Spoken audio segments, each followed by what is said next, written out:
India block ने बेहतरीन performance देकर उत्तर प्रदेश में बीजेपी को भले ही पछाड़ दिया हो, लेकिन आने वाले वक्त में इनको बड़ा झटका लग सकता है।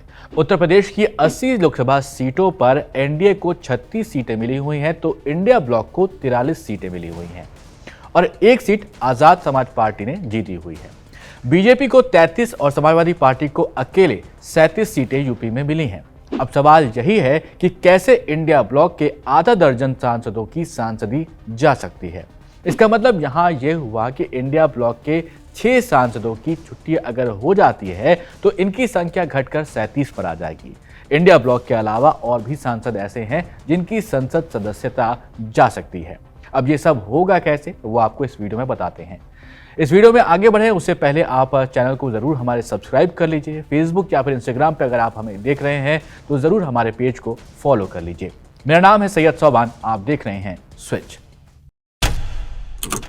दरअसल सांसदी जाने के कई कारण हो सकते हैं, जिसमें से एक होता है कि अगर किसी सांसद को 2 या 2 साल से ज्यादा सजा हो जाए तो संसद की सदस्यता छोड़नी पड़ सकती है। ये कानून representation of the people act 1951 के सेक्शन 83 में मेंशन किया गया है। यही नहीं, इसके साथ ही वो सांसद 6 साल तक चुनाव भी नहीं लड़ सकता है। ये रिहाई की तारीख से लागू होता है। अब आपका सवाल ये भी हो सकता है कि जेल में रहते हुए कैसे चुनाव कोई लड़ लेता है। वो इसलिए क्योंकि अदालत ने उस शख्स को दोषी नहीं ठहराया होता है, इस वजह से वो चुनाव भी लड़ सकता है। हालांकि आप वोट नहीं डाल सकते हैं। अब इसको आपको एक रिसेंट एग्जाम्पल से समझाते हैं। राहुल गांधी की संसद सदस्यता मार्च 2023 के फैसले के बाद चली गई थी। ये गुजरात कोर्ट का एक फैसला था। मोदी सरनेम को लेकर यह मामला दर्ज हुआ था। राहुल गांधी को कोर्ट ने 2 साल से ज्यादा की सजा सुनाई थी, लेकिन बाद में राहुल गांधी ने जब सुप्रीम कोर्ट का रुख किया तो सुप्रीम कोर्ट ने गुजरात हाई कोर्ट की तरफ से दी गई सजा पर रोक लगा दी थी। इसके साथ ही राहुल गांधी की सदस्यता बहाल हुई थी। वो उस वक्त वायनाड से अकेले सांसद हुआ करते थे, क्योंकि 2019 में अमेठी वो हार गए थे। 2024 में जिन सांसदों की सदस्यता जा सकती है उसमें कौन शामिल है, आइए आपको एक एक करके बताते हैं। सबसे पहले जानते हैं उत्तर प्रदेश की गाजीपुर सीट से चुने गए सांसद अफजल अंसारी के बारे में। इन्हें गैंगस्टर एक्ट के एक मामले में पहले ही 4 साल की सजा सुनाई जा चुकी है, लेकिन हाईकोर्ट ने इनकी सजा पर रोक लगाई हुई है। इसी के वजह से वो लोकसभा चुनाव लड़ पाए थे और जीते भी थे।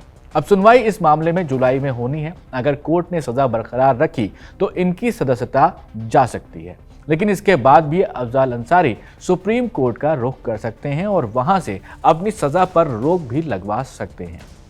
इस लिस्ट में आगे बढ़ते हैं तो अगला नाम आता है धर्मेंद्र यादव का। समाजवादी पार्टी के ये नेता आजमगढ़ से सांसद चुने गए हैं। उनके खिलाफ 4 पेंडिंग केसेस हैं। धर्मेंद्र के खिलाफ दिसंबर 2023 में आरोप तय हो गए हैं। अगर धर्मेंद्र यादव को 2 साल या उससे ज्यादा की सजा होती है तो उनकी भी संसद से सदस्यता जा सकती है। इसके अलावा समाजवादी पार्टी के रामभुवल निषाद भी इस लिस्ट में शामिल हैं। उन्होंने सुल्तानपुर सीट से सांसद रही मेनका गांधी को हराया था। निषाद पर 8 मामले दर्ज हैं। गोरखपुर में गैंगस्टर एक्ट के तहत मामला भी दर्ज हुआ है। जानलेवा हमलों के 2 मामलों में भी इनको आरोपी बनाया गया है। इन मामलों में इनको 2 साल या उससे ज़्यादा अगर सजा होती है तो इनकी भी संसद से सदस्यता जा सकती है।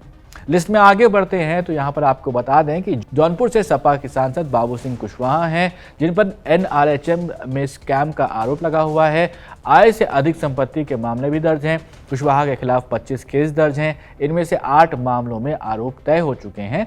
कुशवाहा के खिलाफ CBI और ED ने भी केस दर्ज किया हुआ है। इनको 2 साल या उससे ज़्यादा की सजा होती है तो इनकी भी संसद से सदस्यता जा सकती है।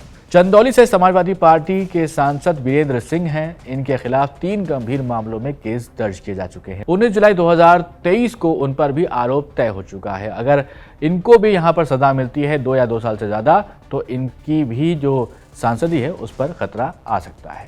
सहारनपुर संसदीय क्षेत्र से कांग्रेस सांसद इमरान मसूद हैं। इन पर 8 केस दर्ज हैं। इसमें ED का मनी लॉन्ड्रिंग केस भी दर्ज है। इनके खिलाफ 2 मामलों में आरोप तय हो चुके हैं।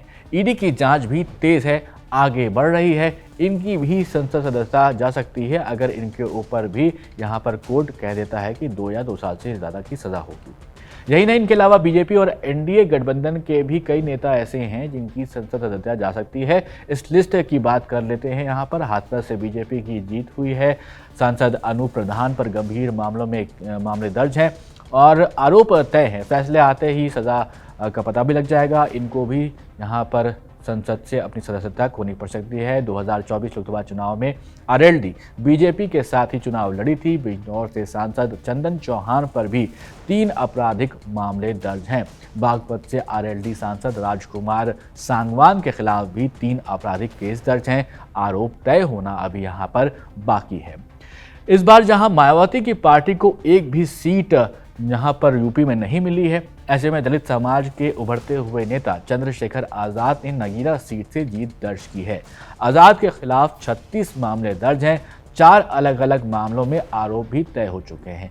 इनको भी अगर 2 साल से ज़्यादा की सज़ा होती है या 2 साल की सज़ा होती है तब भी इनकी सदस्यता जा सकती है। तो ये कुछ डिटेल्स थी उत्तर प्रदेश के कुछ सांसदों की जिन पर अगर 2 या 2 साल से ज़्यादा की सज़ा होती है तो उनकी सांसदी जा सकती है। फिलहाल इस वीडियो में इतना ही। ऐसे ही वीडियोस के लिए आप लगातार देखते रहें स्विच।